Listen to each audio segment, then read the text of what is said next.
மக்கள் ஆராதிக்கின்றோம். விலங்குகளுடையும் பாவங்கள் தீரும் ஆராதனையாலே, கோட்டைகள் தகரும் கொடுமைகள் தீரும் ஆராதனையாலே. ஆராதிக்கின்றோம், நாங்கள் ஆராதிக்கின்றோம். ஆத்மயே சரேசுவையே ஆராதிக்கின்றோம்.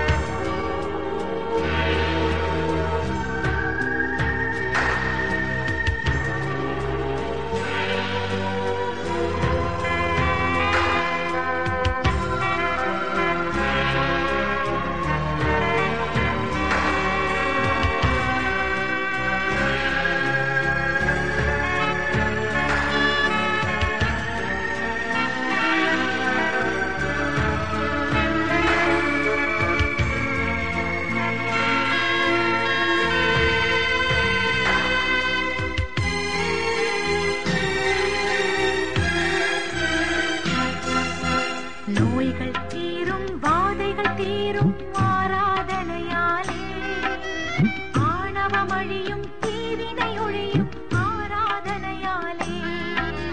சிறைப்பட்ட அப்போஸ்தலர் ஆராதித்ததால், திருவருளாலே விலங்குகள் தகர விடுதலையானாரே.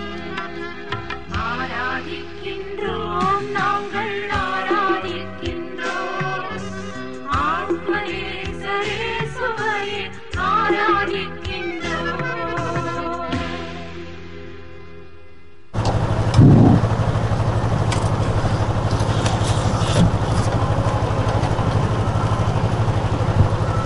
ஆண்டவர் உங்களோடு இருப்பாராக. யோவான் எழுதிய நற்செய்தியிலிருந்து வாசகம். 10ஆம் அதிகாரம் 14வது வசனம் முதல் 18வது வசனம் முடிய. நல்ல ஆயன் நானே, தந்தை என்னை அறிந்திருக்கிறார், நானும் தந்தையை அறிந்திருக்கிறேன். அதுபோல நானும் என் ஆடுகளை அறிந்திருக்கிறேன், என் ஆடுகளும் என்னை அறிந்திருக்கின்றன. அவைகளுக்காக என் உயிரை கொடுக்கிறேன்.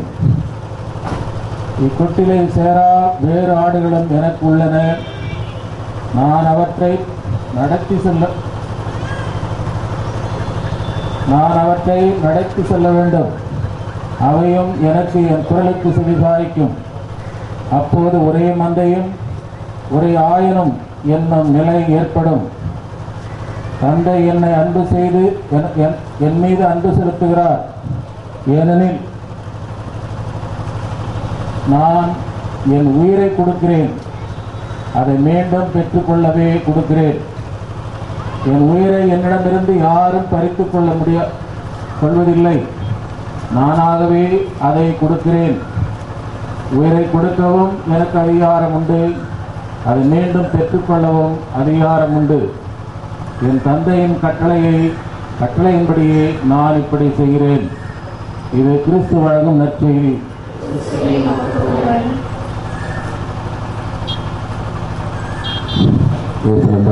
சொல்லி இப்போது இங்கு பாடிய பாடல், இதோ இறைவனின் செம்மறி, இதோ உலகின் பாவங்களை போக்கியர் என்ற பாடலை பாடினோம். இந்த வார்த்தை ஞாபகத்தை இயேசுவை சுட்டி காட்டி இதோ இறைவனின் செம்மறி என்றார். ஒரு ஆளை பார்த்து இது செம்மறி ஆடுன்னு சொன்னால் அது எல்லாருக்கும் ஒரு வியப்பாக இருந்திருக்கும்.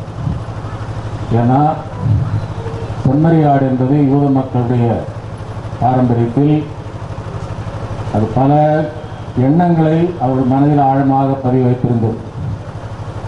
மிக ஆழமாக இருந்த ஒரு எண்ணம், ஆபிரகாம் தன் மகனை பலி செலுத்த போகும்போது கடவுள் அவருடைய தியாகத்தை ஏற்றுக்கொண்டு தன் மகனை பலி செலுத்துவதற்கு பதிலாக ஒரு ஆட்டை காட்டினார், முள்ளில் இருந்த ஒரு செம்மறி.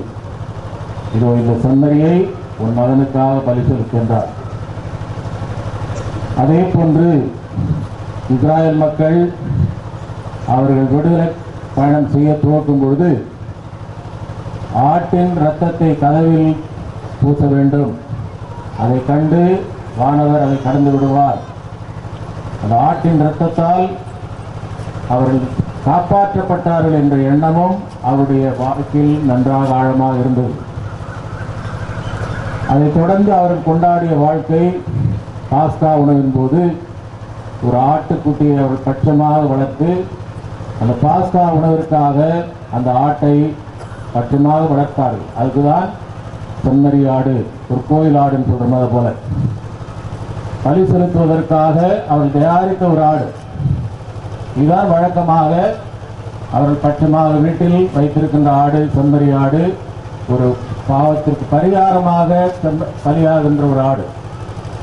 ஆனால் திடீரென்று இயேசுவை குறித்து காட்டி, இதோ உலகின் பாவங்களை போக்குகின்ற செம்மறி என்றார். அப்போது கேட்டவர்கள் எல்லாருக்கும் அந்த பழைய ஞாபகம் தான் வந்திருக்கும்.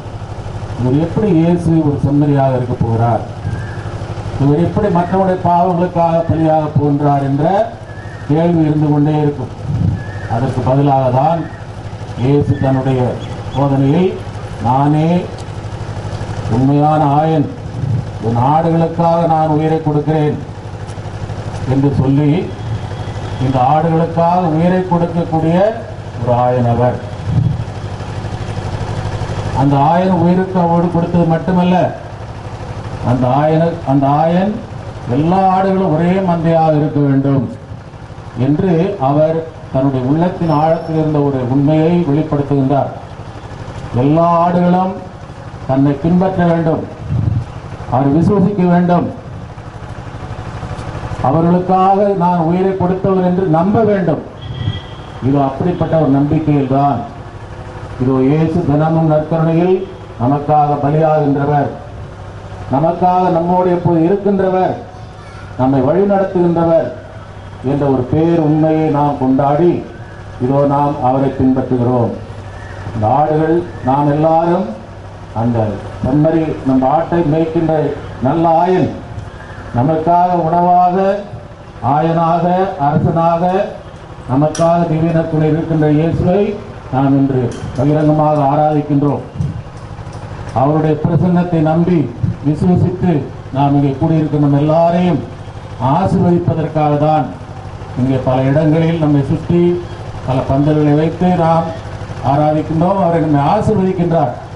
இது ஒரு நம் வழியாக நம் உறவினர்கள், நம்முடைய குடும்பத்தில் இருக்கின்ற கஷ்டப்படுகின்றவர்கள், துன்பப்படுகின்றவர்கள், நோயினால் இருப்பவர்கள், நம்மை சுற்றி இருப்பவர்கள் எல்லாருக்காக இந்த நேரத்தில் வேண்டிக் கொள்வோம். அவர் குணமளிக்க வந்தவர். எல்லா ஆடுகளையும் அவர் தன் பக்கம் இழுக்க வேண்டும் என்று விரும்புகிறார்.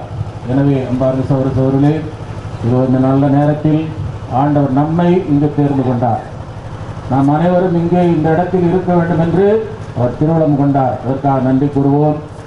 இப்படிப்பட்ட நன்றி உள்ளத்தோடு நம்முடைய மன்றாட்டுகளை ஏற்று அவர் நம்மை ஆசீர்வதிக்கும்படி இப்பொழுது உருக்கமாக மன்றாடுவோம். மாண்பு என்ற பாடலை பாடுவோம்.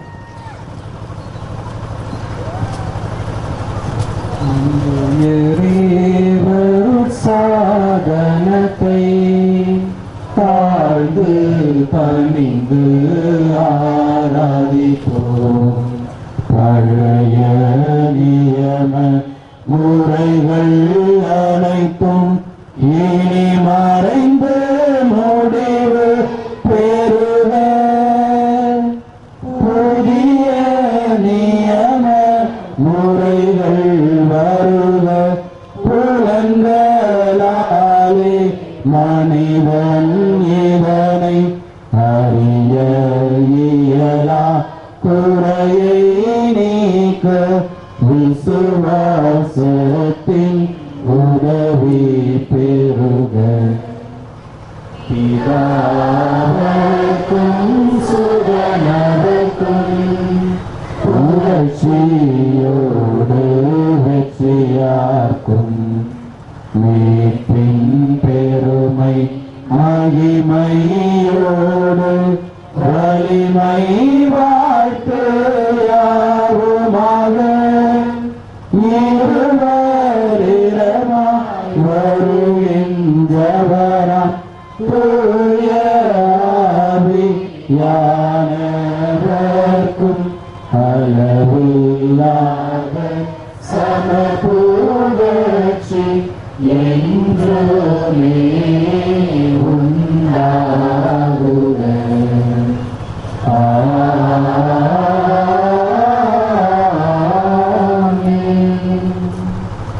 செழிப்புமாக சர்வேஸ்வரா, இந்த வியப்புக்குரிய திருவருட்டாதனத்திலே உம்முடைய தேர்ப்பாடு நிலவை எங்களுக்கு விட்டு சென்றி உமது திருவுடன் திரு ரத்தம் இவற்றின் மறைகளை வணங்கும் நாங்கள் உம்மீட்பின் பலனை இடைவிடாமல் அனுபவிக்க அருள் புரியுமாறு உம்மை மன்றாடுகிறோம். சர்வேஸ்வரனாய் என்றென்றும் வாழ்ந்து ஆட்சி செய்கின்றவர் நீரே.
ஆராதனை ஆராதனை ஆவியில் ஆராதனை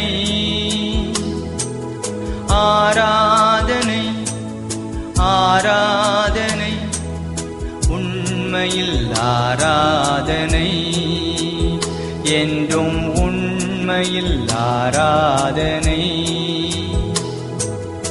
ஆராதனை ஆராதனை ஆவியில் ஆராதனை ஆராதனை ஆராதனை உண்மையில் ஆராதனை என்றும் உண்மையில் ஆராதனை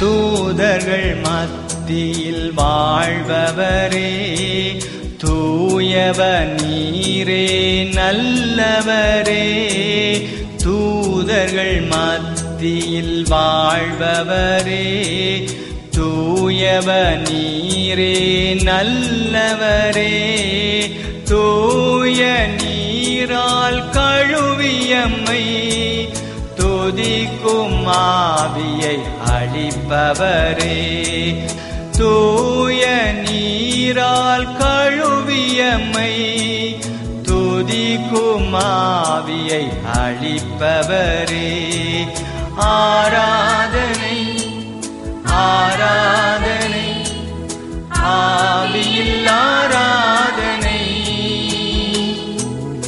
ஆராதனை ஆராதனை ஆராதனை என்றும் உண்மையில் ஆராதனை.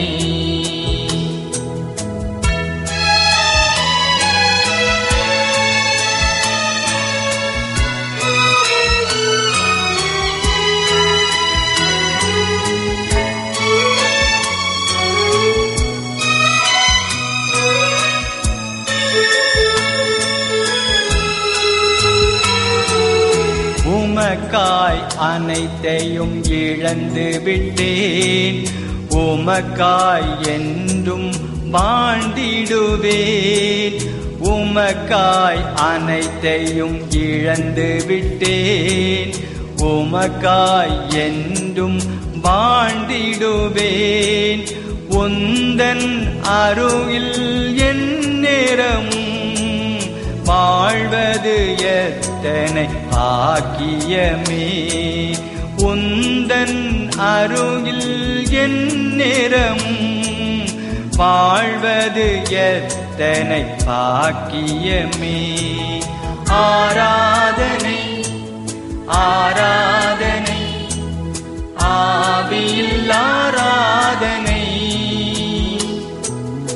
ஆராதனை ஆராதனை உண்மையில் ஆராதனை என்றும் உண்மையில் ஆராதனை என்றும் உண்மையில் ஆராதனை என்றும் உண்மையில் ஆராதனை.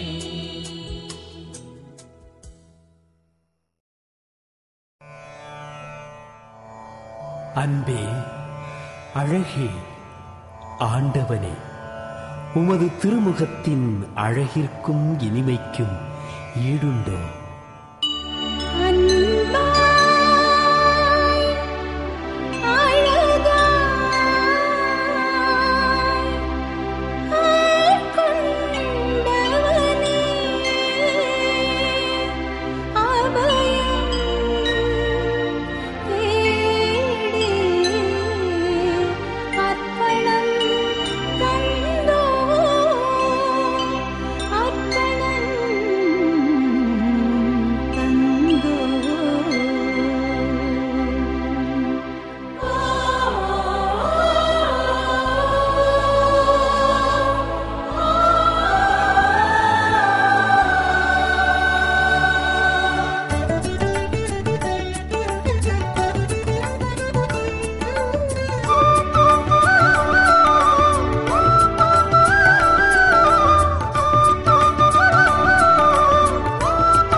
ஓருடலாகும் மறுமணம் கொண்டு வாழ்ந்திருப்போம்.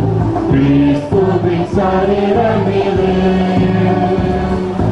ஆமென், ஆமென், ஆமென், ஆமென்.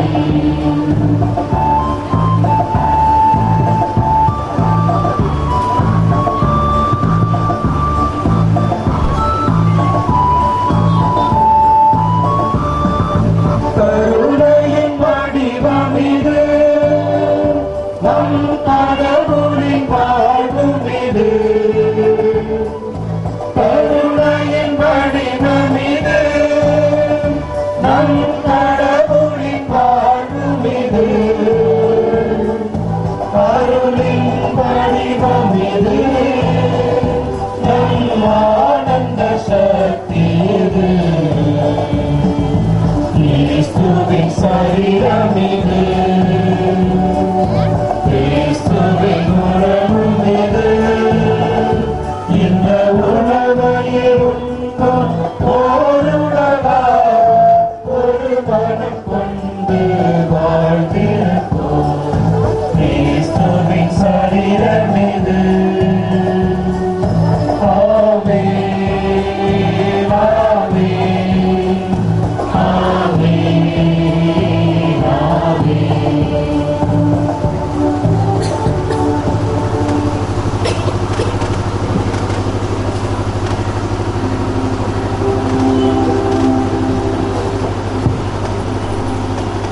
ஆண்டவர் உங்களோடு இருப்பாராக.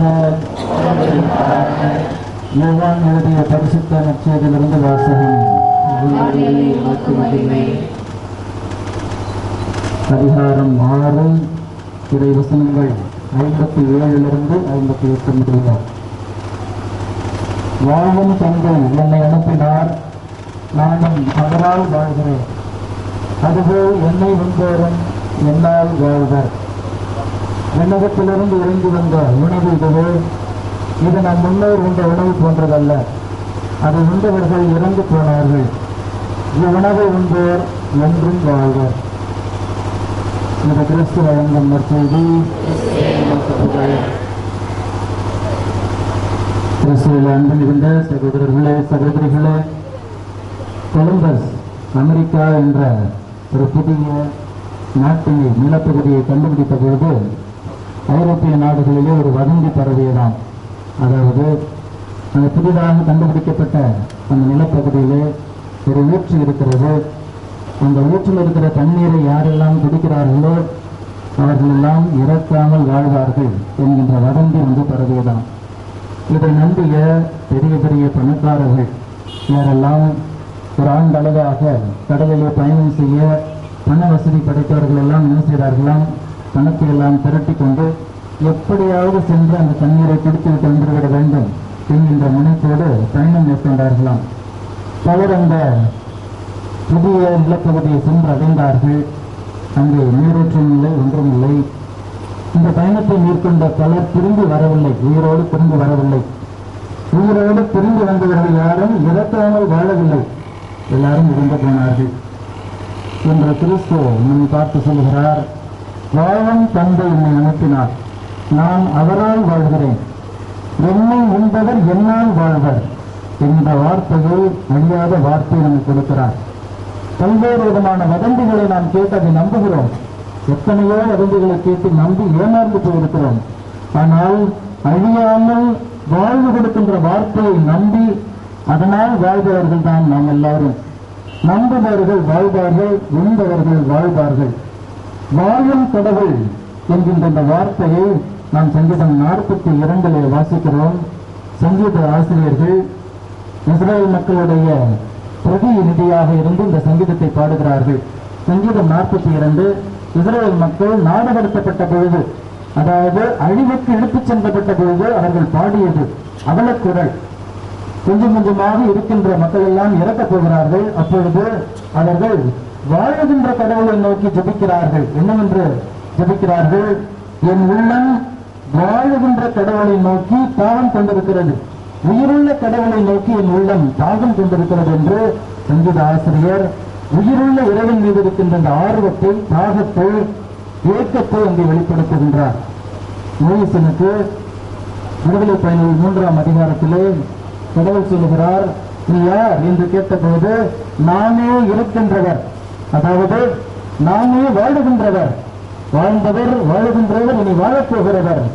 எனவே யாரெல்லாம் இந்த கடவுளுடன் நம்பிக்கை கொள்ளுகிறார்களோ அவர்கள் எல்லோருமே வாழ்வார்கள் என்கின்ற வாக்குறுதியை அன்றைக்கு அவர் அந்த மக்களுக்கு கொடுக்கிறார். கடவுளும் இன்றைக்கு நம்ம கொடுக்கிற வார்த்தை இதுதான். யாரெல்லாம் என்னை விசுவாசம் கொண்டு என் சதையை உண்ணுகிறார்களோ அவர்களெல்லாம் என்னை போன்றே வாழ்வார்கள். நற்கருணையிலே இருப்பது இறந்த இயேசுவின் உடலல்ல, மாறாக உயிர்த்து வாழுகின்ற இயேசுவினுடைய பிரசன்னம், சரீரம், ரத்தம், பிற பிரசன்னம் இருக்கிறது. யாரெல்லாம் இதை ஏற்றுக்கொள்கிறார்களோ அவர்களெல்லாம் கண்டிப்பாக வாழ்வடைகிறார்கள், இறந்தும் வாழ்வார்கள். இறவாமல் வாழ்வதில்லை, இறந்தாலும் பரவாயில்லை, ஆனால் வாழ்வோம் என்பதுதான் நம்முடைய நம்பிக்கை. ஏனென்றால் கிறிஸ்து அவ்வாறு இருந்தார். வாழும் தந்தையிடமிருந்து அந்த வாழ்வை அவர் பரிசாக பெற்று வந்து நாம் ஒவ்வொருவருக்கும் பகிர்ந்து கொடுக்கின்ற ஒரு அருட்சாதனம் தான் இந்த நற்கருணை. இந்த நற்கருணையிலே இயேசு உயிரோடு வாழ்ந்து கொண்டிருக்கிறார். எனவே இந்த உயிருள்ள கடவுளை நான் ஒவ்வொரு நாளும் சந்திக்கும் பொழுது, ஒவ்வொரு நாளும் அவரோடு உரையாடும் பொழுது, ஒவ்வொரு நாளும் அவரை உட்கொள்ளுகின்ற பொழுது அந்த வாழ்வினை நான் பகிர்ந்து கொள்கிறேன். எந்த வாழ்வு தந்தையிடமிருந்து புறப்பட்டதோ, எந்த வாழ்வு கிறிஸ்துவில் இருந்து கொண்டிருக்கிறதோ, எந்த வாழ்வை நாம் பெற்றுக்கொள்ள தாகத்தோடு காத்துக் கொண்டிருக்கிறோமோ அந்த வாழ்வு கிறிஸ்துவிடம் இது இந்த நற்கருணையிலே இருக்கிறது. வாழும் கடவுளிடம் நம்பிக்கை கொள்வோம். அந்த வாழும் கடவுளால் நாமும் அவர் கொண்டிருக்கிற வாழ்வை பகிர்ந்து கொள்வோம். தொடர்கின்ற இந்த பவனியிலே நாம் உயிருள்ள இறைவனோடு நடந்து சென்று ஒவ்வொரு நாளும் உயிருள்ள இறைவனோடு உரையாடி உயிருள்ள இறைவனோடு இருக்கின்ற அந்த வாழ்வை பகிர்ந்து கொள்வோம். ஆமென்.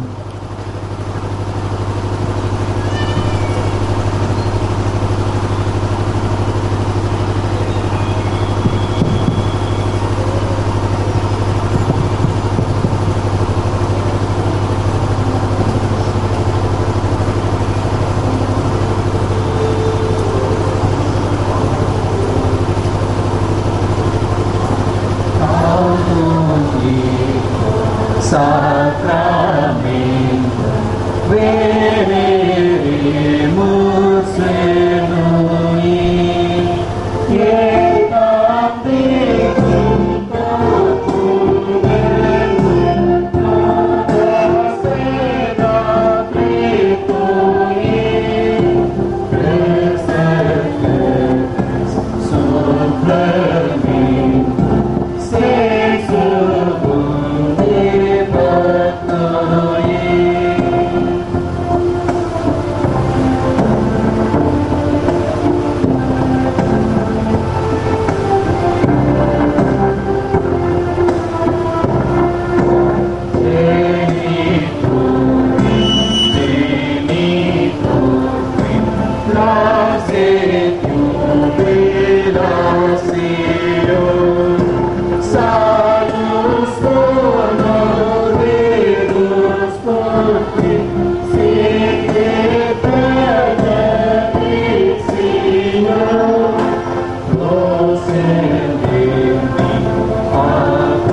சர்வேசுரா, இந்த வியப்புக்குரிய திருவருட்சாதனத்திலே உம்முடைய திருப்பாடுகளின் நினைவை எங்களுக்கு விட்டு சென்றீர். உமது திருவுடல் திருரத்தம் இவற்றின் மறைபொருளை வணங்கும் நாங்கள் உமது மீட்பின் பலனை இடைவிடாமல் அனுபவிக்க அருள் புரியும். சர்வேஸ்வரனாய் என்றென்றும் வாழ்ந்து ஆட்சி செய்கின்றவர் நீரே.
அன்பும் அமைதியும் நீரே, இன்ப நற்கருணை நாதா.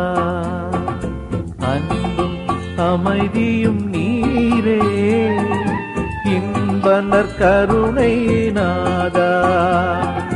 நன்றியும் துதியும் புகழும் நாளும் உமக்கே இறைவா, நாளும் உமக்கே இறைவா. அன்பும் அமைதியும் நீரே, இன்ப நற்கருணை நாதா.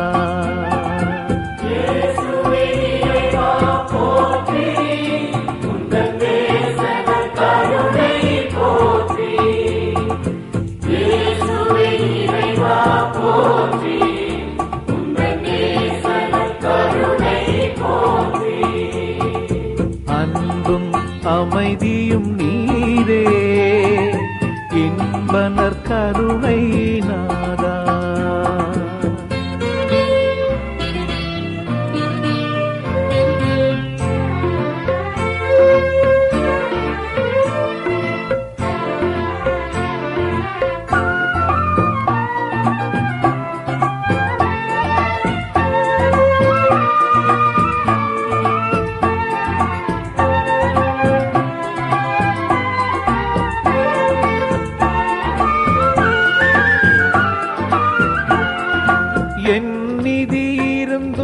யாரிருந்தும் உம் சந்நிதி போலது பூமியிலே, என் நிதி இருந்தும் யாரிருந்தும் உம் சந்நிதி போலது பூமியிலே.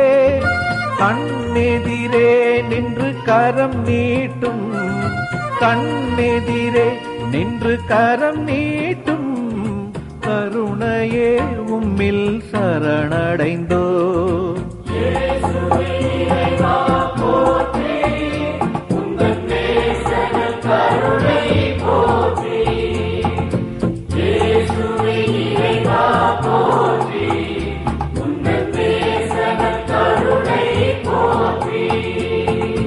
அன்பும் அமைதியும் நீரே, இன்ப நற்கருணை நாதா.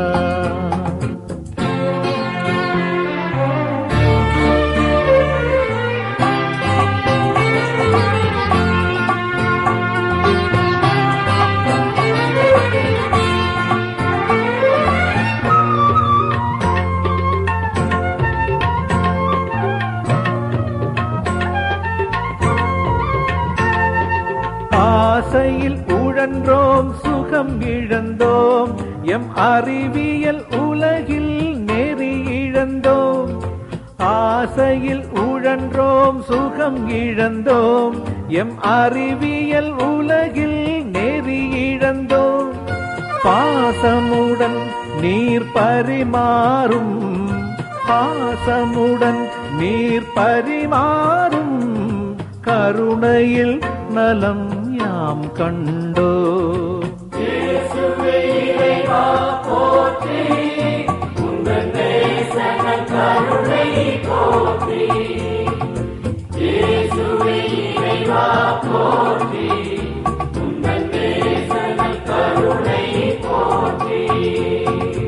அன்பும் அமைதியும் நீரே, இன்ப நற்கருணை நாதா.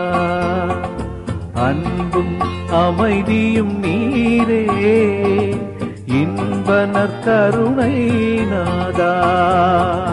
நன்றியும் துதியும் புகழும் நாளும் உமக்கே இறைவா, நாளும் உமக்கே இறைவா. அன்பும் அமைதியும் நீரே, இன்ப நற்கருணை நாதா.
நற்கருணை ஆண்டவர் உறவின் ஆண்டவராகவும் நற்கருணை வடிவில் வந்து நம்ம எல்லாம் உறவுக்குள் புகுத்தி அந்த உறவிலே மகிழ்ச்சி காணவும் நற்கருணை ஆண்டவர் ஒவ்வொரு நாளும் திருப்பலின் வழியாக வருகின்றார். இதையே நாம் இந்த நற்கருணை பவனியை நாம் கொண்டாட வேண்டும் என்றால் 13ஆம் நூற்றாண்டிலே பார்க்கிற போது நற்கருணைக்கு எதிராக பல தப்பறைக்கு கொள்கைகள் உருவாயின. அந்த தப்பறை கொள்கைகள் எல்லாம் உருவாகுகின்ற போது அதனை நிவர்த்தி செய்வதற்காகவும் அந்த கொள்கைகள் எல்லாம் தவறானவை என்று அறிக்கையிடவும் நற்கருணை ஆண்டவரை ஆலயத்திலிருந்து பவனியாக வெளியே கொண்டு வந்து நம்முடைய விசுவாசத்தை அறிக்கை செய்தார்கள். அதே போல நாம் ஒவ்வொரு நாளும் நற்கருணை ஆண்டவரை நாம் திருப்பலின் வழியாக பெற்றுக் கொண்டிருக்கிறோம். அந்த உறவின் ஆண்டவரை, உறவின் விருந்தாக வருகின்ற அந்த ஆண்டவரை இன்று நாம் பவனியாக எடுத்து வருகிறோம்.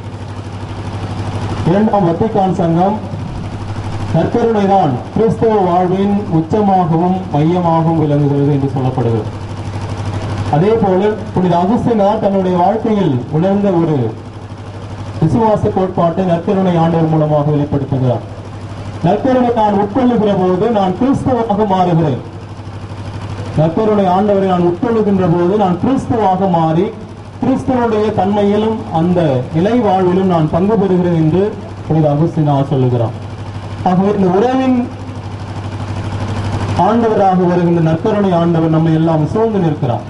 ஆங்கிலத்திலே நற்கருணை நாம் சொல்லுகிற போது ஹோலி கம்யூனியன் என்று சொல்லுகின்றோம். கம்யூனியன் என்றால் தந்தையோடும் மகனோடும் தூய ஆவியோடும் ஒன்றாக இணைக்கக்கூடிய அந்த நபர்தான் அந்த நற்கருணை ஆண்டவர்.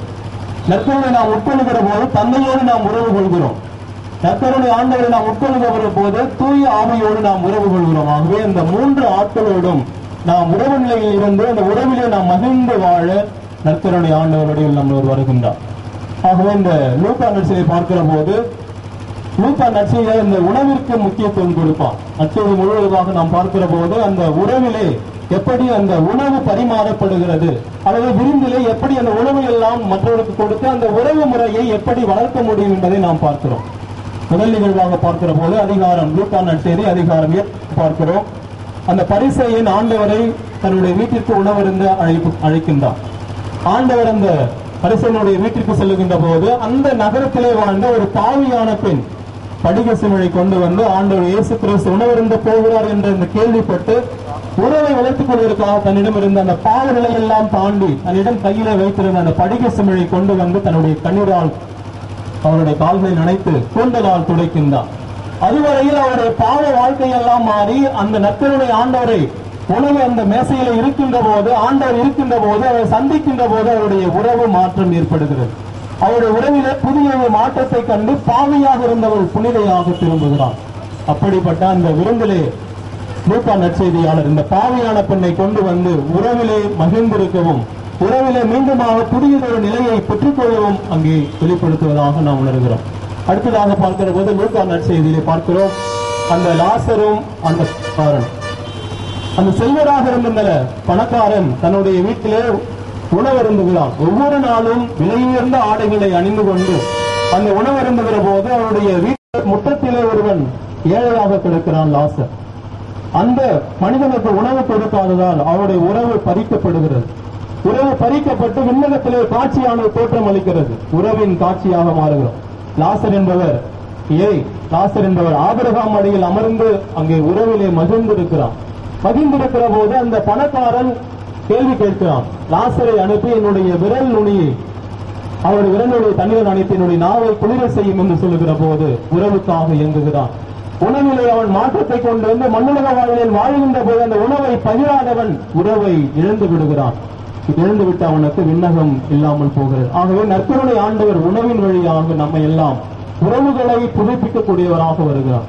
அடுத்ததாக பார்க்கிற போது இந்த சக்கேயும் ஆண்டவர் இயேசு கிறிஸ்து சக்கேயை தன்னுடைய ஆண்டவர் இயேசு கிறிஸ்து வருவாக எண்ணி அவனுடைய ஓடி போய் அந்த காட்டு அத்திமரத்தில் ஏறிக்கொண்டு அவரை பார்ப்பதற்காக அவளுடன் காத்திருக்கிறார். அவர் பாவியாக கருதப்பட்டவர். வரிகளை வசூல் செய்து அந்த உறவினருக்கு கப்பமாக கட்டக்கூடிய நிலையில் பாவியாக வாழ்ந்தவன் ஆண்டவரை சந்திக்கக்கூடிய அந்த பேற்றினை பெற்று பெறுகிறான். உறவோடு வாழக்கூடிய அந்த நிலையை பெறுகிறான். ஆண்டவர் அவனை பார்த்து உடனடியாக நீ இறங்கி வா, இன்று உன்னோடு நான் வீட்டில் தங்க வேண்டும் என்று சொல்லுகிறார்.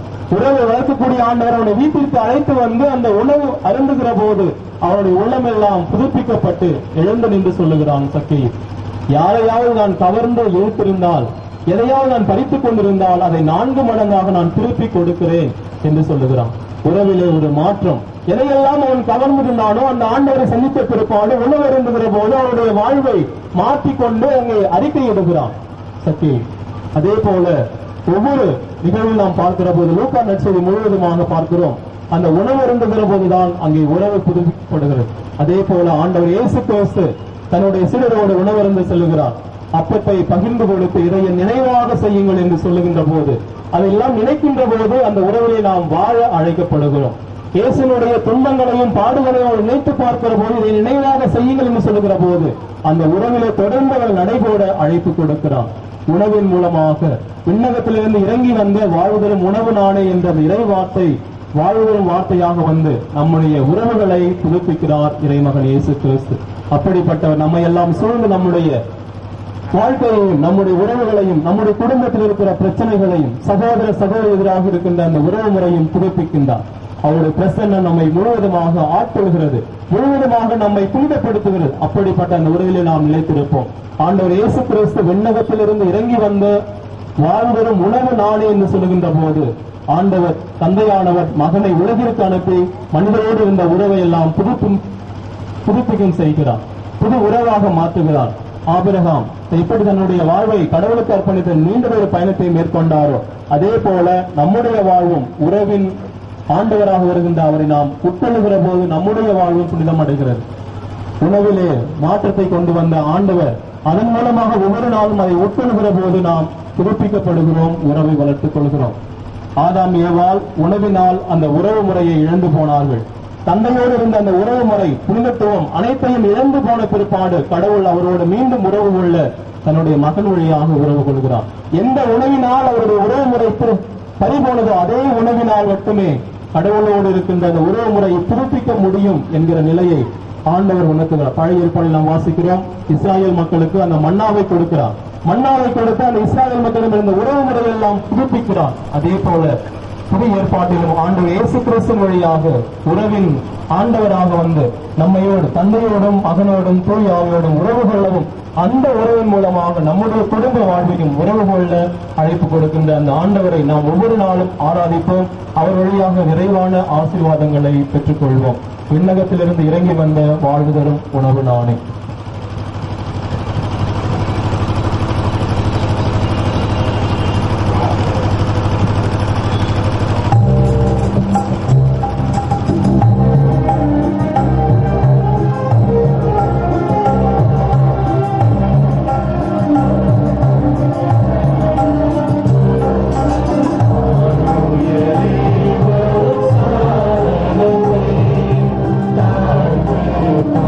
Thank you.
உம்முடைய திருக்காடுகளினை எங்களுக்கு விட்டு சென்றேன்.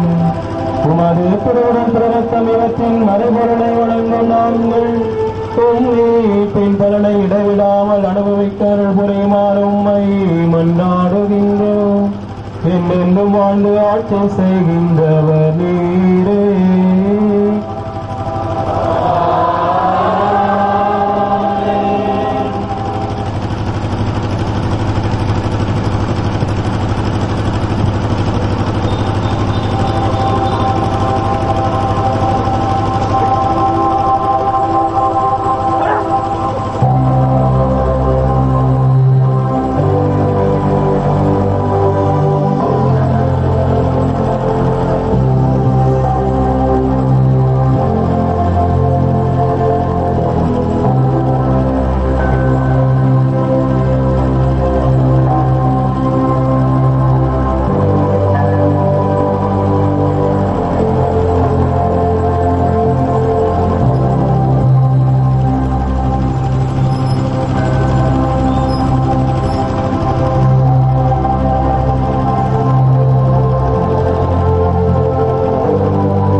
ஆண்டவரே அன்பான தேவனே உமக்கே ஆராதனை.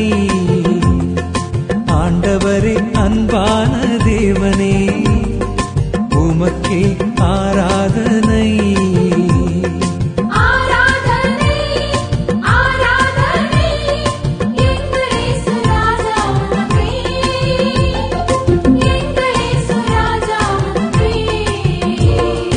ஆண்டவரே அன்பான தேவனே உமக்கே ஆராதனை.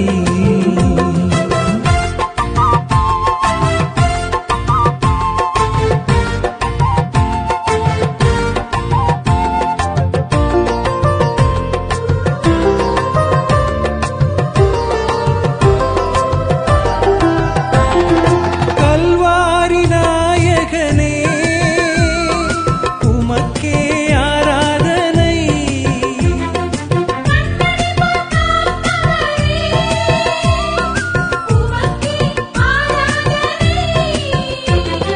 காலங்களை கடந்து வாழ்பவரே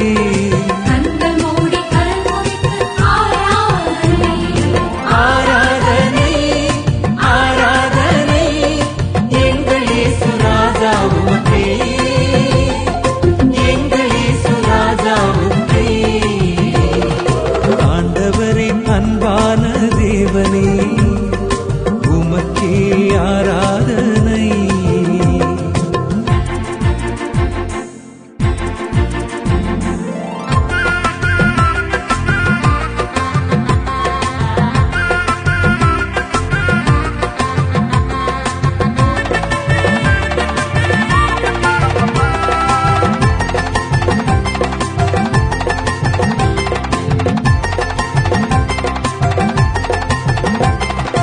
அடைக்கலம் தருபவரே உமக்கே ஆராதனை.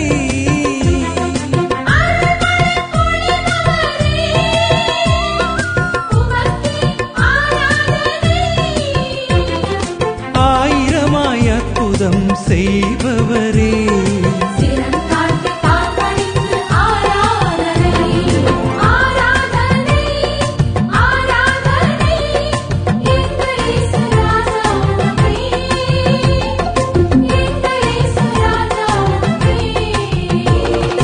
ஆண்டவரே அன்பான தேவனே உமக்கே ஆராதனை.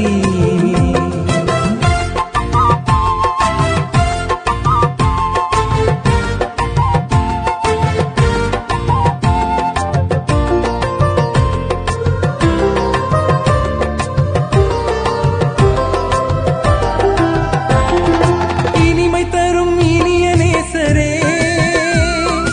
உமக்கே ஆராதனை.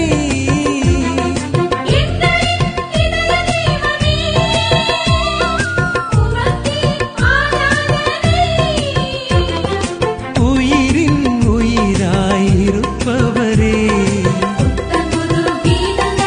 ஆராதனை ஆராதனை எங்கள் இயேசு ராஜா உமக்கே, எங்கள் இயேசு ராஜா உமக்கே. ஆண்டவரே அன்பான தேவனே, உமக்கே ஆராதனை. ஆண்டவரே அன்பான தேவனே, உமக்கே ஆராதனை.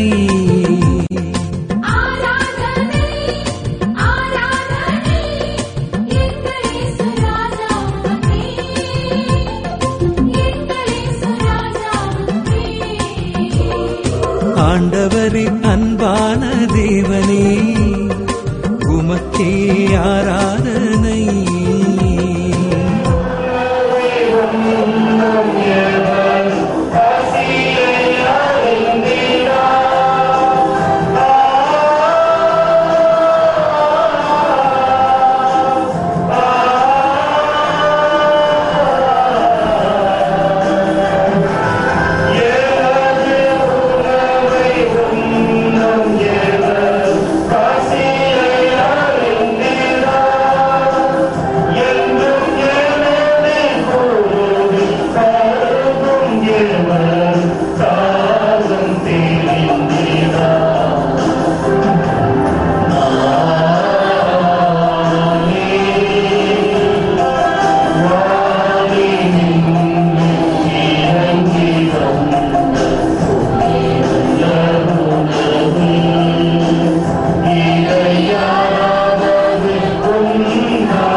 அனைவரும் எழுந்து நிற்போம்.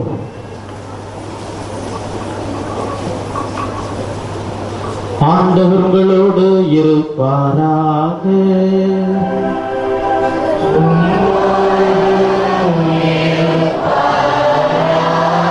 தூய யோவான் எழுதிய நற்செய்தியிலிருந்து வாசகம்.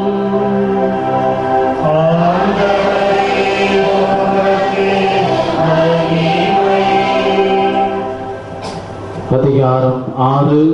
உயிருள்ள இறை வார்த்தைகள் 51 முதல் 55 முடிய. விண்ணகத்திலிருந்து இறங்கி வந்து வாழ்வு தரும் உணவு நானே. இந்த உணவை எவராவது உண்டால் அவர் என்றுமே வாழ்வார். எனது சதையை உணவாக கொடுக்கிறேன், அதை உலகு வாழ்வதற்காகவே கொடுக்கிறேன். நாம் உண்பதற்கு இவர் தமது சதையை எப்படி கொடுக்க இயலும் என்ற வாக்குவாதம் அவர்களிடையே எழுந்தது. இயேசு அவர்களிடம், உறுதியாக உங்களுக்கு சொல்கிறேன், மானிட மகனுடைய சதையை உண்டு அவருடைய இரத்தத்தை குடித்தால் ஒழிய நீங்கள் வாழ்வடைய மாட்டீர்கள். எனது சதை உண்டு என் இரத்தத்தை குடிப்பவர் நிலை வாழ்வை கொண்டுள்ளார். நானும் அவரை இறுதி நாளில் உயிர்த்தெழச் செய்வேன். எனது சதை உண்மையான உணவு, எனது இரத்தம் உண்மையான பானம். இது வாழ்வு தரும் கிறிஸ்துவின் நற்செய்தி.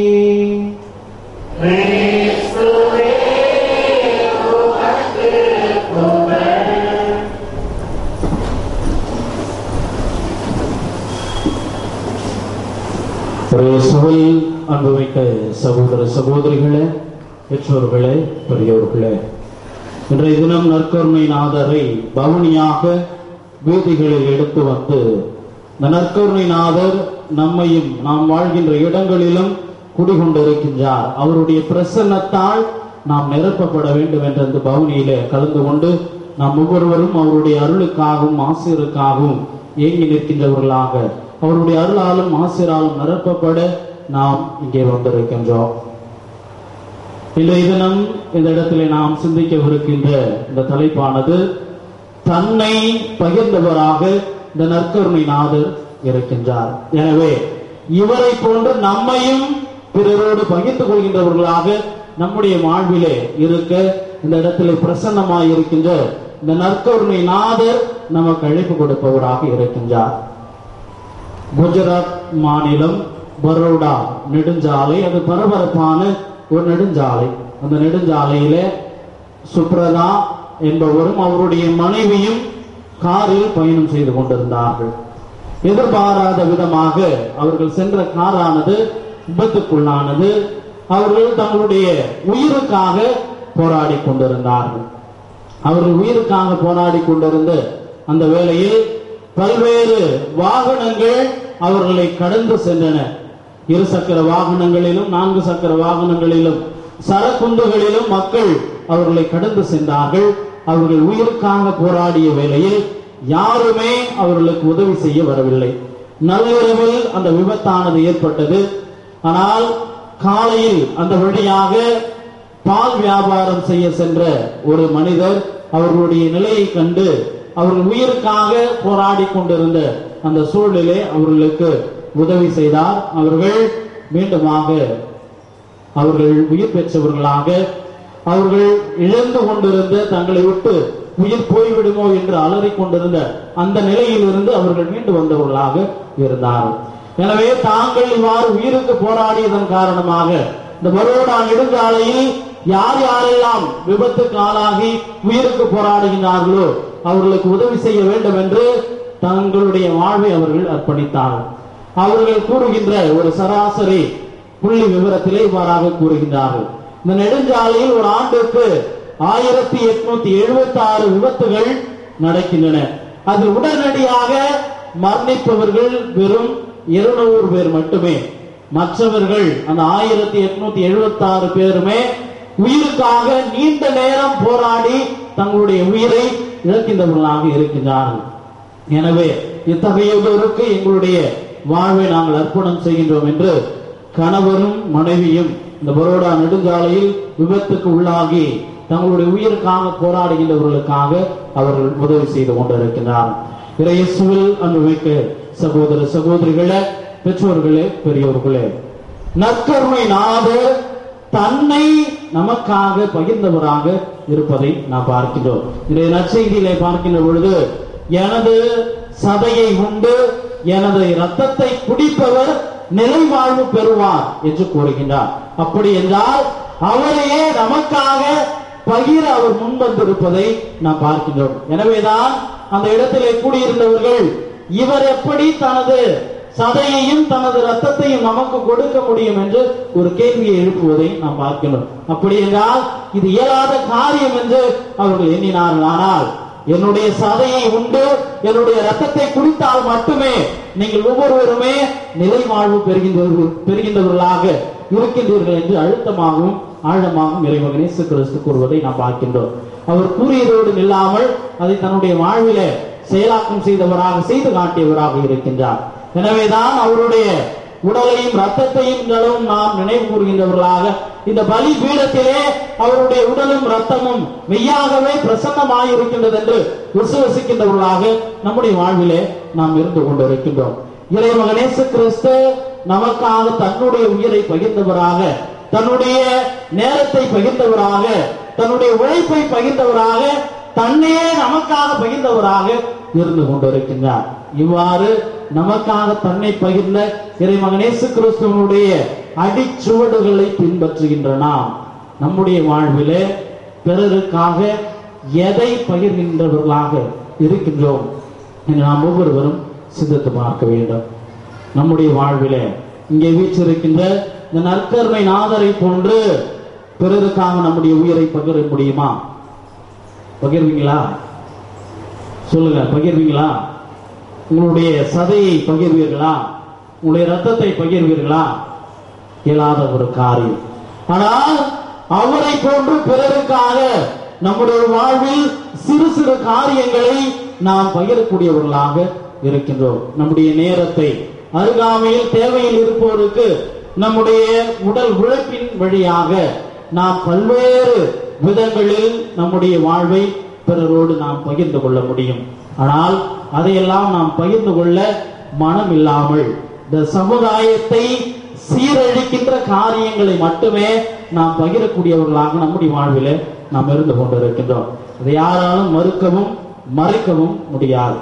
நம்முடைய வாழ்க்கையில் அதிகமாக நாம் பகிரக்கூடியது எதுவாக இருக்கின்றது என்று பார்த்தோம் என்றால், சாதிய வேர்களை நாம் பகிர்கின்றவர்களாக, பிறரின் மட்டில் சாதிய பாகுபாடுகளை வேறுபாடுகளை கட்டவிழ்த்து விடுகின்றவர்களாக, அத்தகைய ஒரு சிந்தனைகளை நாம் பகிர்கின்றவர்களாக நாம் இருந்து கொண்டிருக்கின்றோம். இதையெல்லாம் இறைமகன் இயேசு கிறிஸ்து களையவே தன்னுடைய உயிரை நமக்காக கொடுத்தார். அவருடைய இரத்தத்தினால் நம்மை மீட்டவராக இருக்கின்றார். இவ்வாறு அவருடைய இரத்தத்தினால் மீட்க பெற்ற நாம் ஒவ்வொருவரும் எவ்வாறு இருக்க வேண்டும் என்றால், அவரை போன்று எல்லா பாகுபாடுகளையும் பேதங்களையும் களைந்தவர்களாக கிறிஸ்தவர்களாக நாம் வாழ அழைக்கப்படுகின்றோம். ஆனால் கிறிஸ்தவர்கள் என்ற ஒரு போர்வையிலே நாம் வாழ்ந்து கொண்டிருக்கின்றோம். ஆனால் அநேக நேரங்களில் சமுதாயத்தில் தீங்கு விளைவிக்கக்கூடிய காரியங்களை நாம் பரப்புகின்றவர்களாக இருந்து கொண்டிருக்கின்றோம். எனவே இயேசுவில் அன்புமிக்க சகோதர சகோதரிகளே, பெற்றோர்களே, பெரியவர்களே, இதோ இந்த இடத்திலே இருக்கின்ற நற்கருணை நாதர் எல்லா வேற்றுமைகளையும் பாகுபாடுகளையும் களைய வேண்டும் என்று தன்னை நமக்காக பகிர்ந்தவராக இருக்கின்றார். அப்படி இருக்கின்ற வேளையில் அவரை பின்பற்றுகின்ற நாம் அன்றாடம் நம்முடைய உள்ளத்தில் அவரை ஏற்கின்ற நாம் எத்தகைய ஒரு பாகுபாடுகளோடு மட்டுமே இந்த உலகத்தில் வாழ்ந்து கொண்டிருக்கின்றோம் என நாம் சிந்தித்து பார்ப்போம். எனவே இந்த பாகுபாடுகளை எல்லாம் கழிந்தவர்களாக, உண்மையான கிறிஸ்தவர்களாக, கிறிஸ்துவின் பிள்ளைகளாக இந்த உலகத்திலே வாழ முற்படுகின்ற நாம் அவர் எவ்வாறு இந்த உலகிற்காகவும் நமக்காகவும் தன்னை பகிர்ந்து கொடுத்தாரோ, அதே போன்று நாமும் பிறருக்காக நம்மை பகிர்ந்து கொடுப்போம். இந்த சமுதாயத்தை வாழ்விக்கின்ற கருத்தாக்கங்களை பகிர்ந்து கொடுப்போம். அவ்வாறு கிறிஸ்து கட்டி எழுப்ப விரும்பிய இந்த இறை ஆட்சியை நாம் வாழ்கின்ற இந்த சூழலில் கட்டி எழுப்புகின்ற கருவிகளாக இருக்க வர வேண்டுவோம். ஆமென்.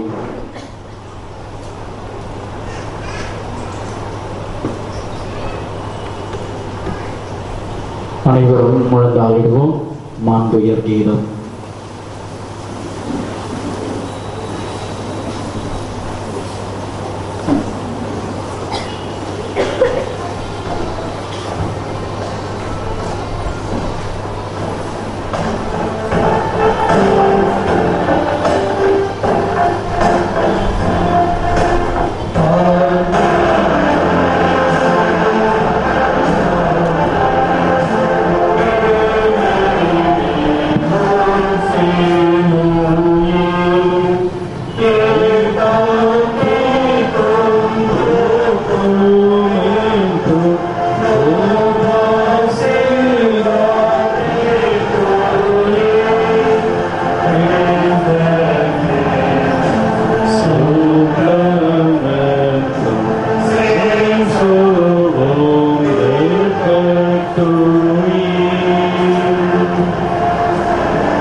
ஜெபிப்போமாக.